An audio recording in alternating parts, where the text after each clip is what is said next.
Doctor Luis Carlos Ugalde, director general de Integralia Consultores, empresa de análisis de riesgo político. Por cierto, Integralia ha presentado un reporte sobre los 10 riesgos políticos severos que pueden ocurrir en 2022. Hablaremos de esto con Luis Carlos, si nos lo permite, con el doctor Ugalde, pero también me gustaría su comentario sobre el tema del conflicto entre el Instituto Nacional Electoral y el gobierno de la Cuarta Transformación. Luis Carlos, un saludo muy cordial, muy buenas noches. Pepe, muy buenas noches. Pues obviamente me preocupa mucho la estrategia del gobierno. Lo que ocurrió hoy en la mañana me parece gravísimo, por dos razones. Primero, por la superficialidad y la falta de rigor técnico con la que se hizo, como lo explicó Lorenzo Córdoba hace unos minutos, pero sobre todo porque el gobierno se mete en un asunto que no le compete. Cuando los órganos autónomos se generaron y se crearon en los últimos 20 años fue justamente para que tuvieran independencia del gobierno. Y lo menos que debe hacer el gobierno es meter las narices donde no le corresponde. Querer decirle al INE cómo administrar, cómo pagar, cómo organizarse es violentar su autonomía. No le corresponde al gobierno, no tiene vela en el entierro. Y esto que hizo hoy el gobierno de querer exportar su austeridad al INE, me parece que traspasa una frontera inadmisible.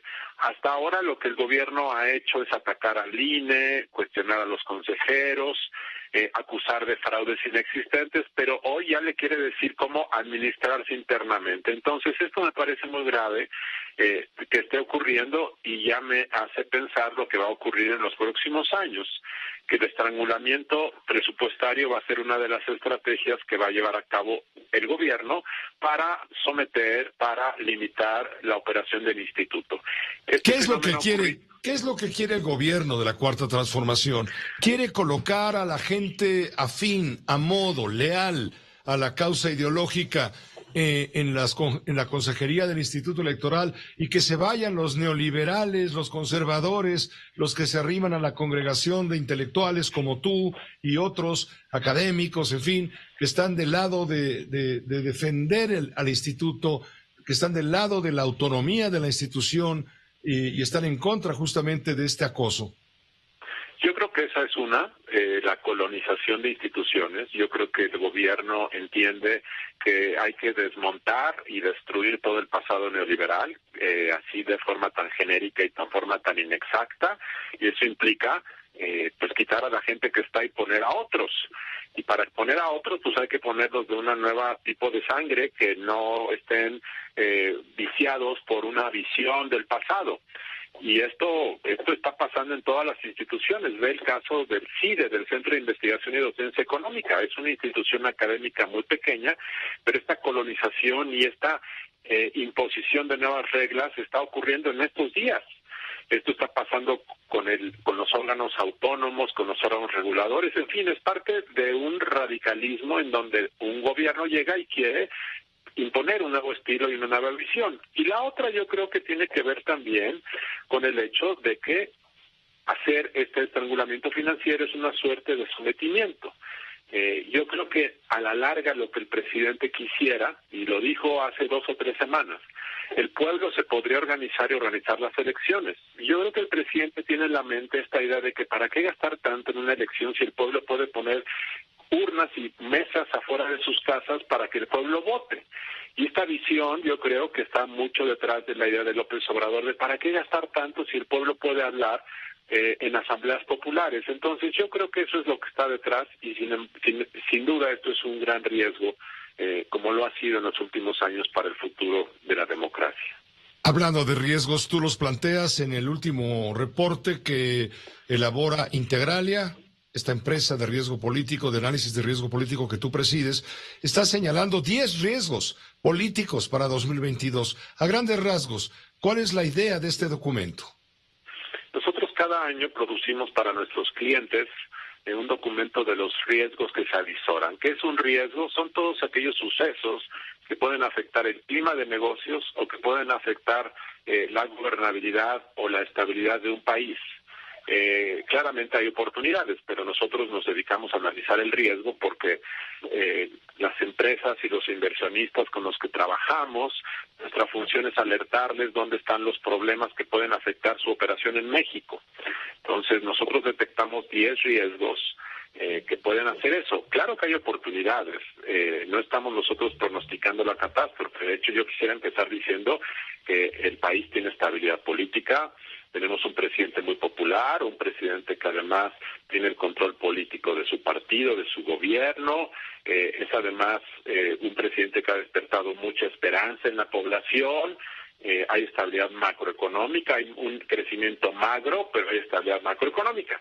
Pero habiendo dicho esto, hay cosas que hay riesgos. ¿Y cuáles son? Tienen que ver sobre todo con el tema de la concentración del poder en la figura del presidente, en la falta de contrapesos, en la incertidumbre jurídica que este gobierno ha generado en los mercados, de que te cambian la ley, te cambian los contratos, te cancelan un proyecto de inversión, y tiene que ver también con la ineficacia en el funcionamiento del gobierno. Este gobierno funciona mal, el presidente tiene ideas pero las ejecutan y no se ejecutan bien. El caso del reparto de medicinas es un solo ejemplo de esto. Entonces, este es digamos, el marco de riesgos. Ahora, siendo concreto, ¿qué vemos en 2022? Vemos que vamos a tener a un presidente más estridente y más polarizante.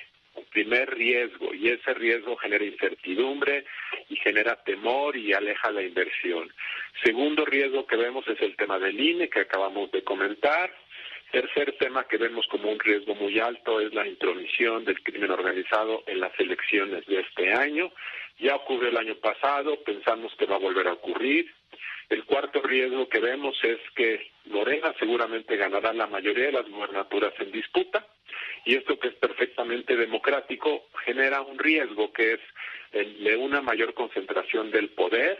Morena va a llegar a tener 21, 22 gubernaturas a fines de este año, y eso significa que con una presidencia tan centralista, si tú además tienes 20 o 22 gobernadores del mismo partido, pues eso concentra el poder y genera muchos riesgos. Quinto problema que vemos es el tema de la expansión de las funciones, de las atribuciones y del dinero de las Fuerzas Armadas, que está generando un desequilibrio en la relación entre los militares y el poder civil, y que seguramente está contribuyendo a un proceso de corrupción al interior de las Fuerzas Armadas, que habían sido un poder neutral, un poder institucional, y que con tanto dinero, tanto poder, sin rendir cuentas, esto me parece que es un riesgo institucional para el país. El siguiente riesgo que vemos es la discusión de la reforma eléctrica, que se va a prolongar al menos durante los primeros 7 u 8 meses del año, y esta discusión de la reforma eléctrica va a mantener estrangulado al sector energético, va a mantener en pausa a los inversionistas y va a mantener una enorme incertidumbre sobre el futuro, no solo eléctrico, sino el futuro económico del país. El siguiente riesgo que nosotros observamos es el tema de finanzas públicas frágiles. Este año el país va a crecer menos, y este año además habrá menos remanentes de fondos disponibles para el gobierno federal, y además hay un gasto creciente del gobierno en obras de insignia del gobierno y en programas sociales. Y finalmente, los últimos riesgos que vemos son el tema del Banco de México, que se ha mantenido como un órgano autónomo, una institución autónoma. Cambió la gobernadora, es una gobernadora nueva, que no conoce la materia, es una funcionaria responsable, que tiene fama de ser eficaz, pero que no tiene experiencia monetaria, y habrá que ver su desempeño. Y finalmente, el tema de la Corte. La Corte hasta ahora ha sido un órgano que ha tomado decisiones, ha habido muchas dudas si eventualmente puede o no puede ser capturada por el gobierno. Hasta ahora no hay evidencia, ninguna evidencia de que las personas nominadas por el presidente hayan votado con un criterio de lealtad. De hecho, no hay ningún patrón de comportamiento de los ministros, pero este año la Corte va a tomar decisiones muy trascendentes, y ese, aunque es un riesgo bajo, pensamos que es un tema que está en la agenda y que hay que ver con cuidado. Estos son los riesgos principales que detecta Integral a Consultores. Pues como si fuera un curso de política y de atención a los grandes temas nacionales, pues nos has dado ya tu índice de cómo va a ser este curso. Si te parece, te invitamos a que vayamos viendo riesgo por riesgo a lo largo, pues, de nuestras colaboraciones mutuas, las cuales, por supuesto, están muy presentes en la audiencia. Luis Carlos Ugalde, estamos muy, muy agradecidos y te quiero preguntar por último, quien quiera consultar este trabajo de Integralia, ¿cómo puede tener acceso? Hay una versión ejecutiva de este reporte que enviamos a nuestros clientes que está en la página de Integralia en www.integralia.com.mx. Correcto, para aquellos interesados en profundizar, por lo menos tiene cercanía o proximidad con este resumen ejecutivo. Muchísimas gracias, Luis Carlos, hasta la siguiente. Gracias, Pepe, buenas noches.